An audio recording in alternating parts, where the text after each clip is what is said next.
Okay, yesterday we talked about the fact that we need to take every thought captive to the obedience of Christ.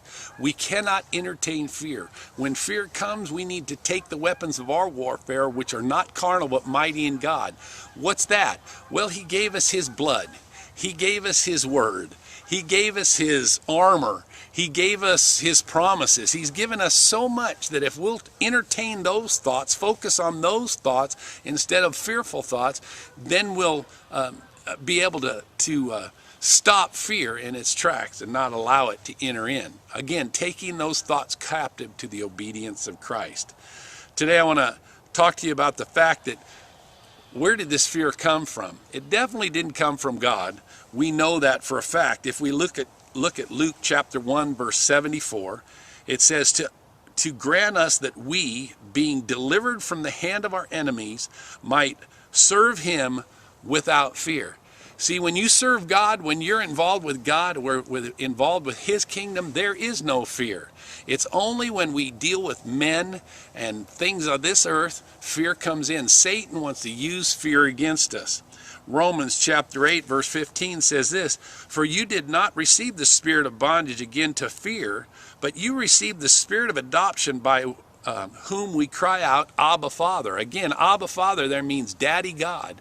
Daddy God. He has this personal, intimate relationship, and He demonstrates His love towards us. And again, faith works through love, right? And so this love thing with God, it builds our trust, it builds our faith, it builds our confidence in Him and who we are in Him. In 2 Timothy, we read this all last week and this week. "Therefore I remind you to stir up the gift of God, which is in you through the laying on of my hands. For God has not given us a spirit of fear, but of power and of love and of sound mind." So again, I need you to really get this in your head. This fear never came from God. God never intended you and I to be fearful, especially as born-again believers. He did not create this world to cause fear, to make you and I worry about what's going to happen tomorrow. But He came and He said, no, I'm going to give you a spirit of power, a spirit of love, and a spirit of sound mind. That's what God gives us. Get that in your head. So anytime fear comes to you, you know it's not from God. So who's it from? It's from the enemy or from yourself. You've allowed that fear thought to enter in, and you've entertained it. So God didn't give it to you, so cast that thing down. Okay? Galatians chapter 5 verse 22 says, "But the fruit of the Spirit is love, joy, peace, long-suffering, kindness, goodness, faithfulness, gentleness, self-control." I don't see anything in there that says about fear.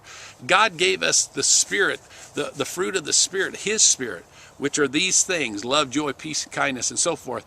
That's the Spirit that we function through. Isaiah chapter 54 verse 14 through 15 says, "In righteousness you shall be established.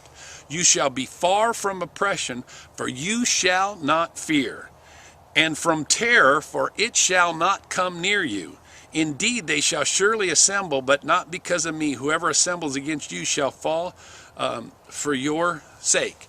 So all I can tell you is this: God is making some promises to us, and He didn't give us the fear, so we need to recognize where it comes from. And then, just like we said yesterday, we need not to entertain those thoughts, but we need to take those thoughts captive to our relationship with God, and it's a relationship of love. And remember, once again, that those weapons of our warfare are not carnal, but mighty in God. So we need to run to God and use these elements of His kingdom in order to fight off fear. Focus on Him. Hey, Jesus loves you. I love you. I pray that God would richly bless you as you diligently seek Him and serve Him.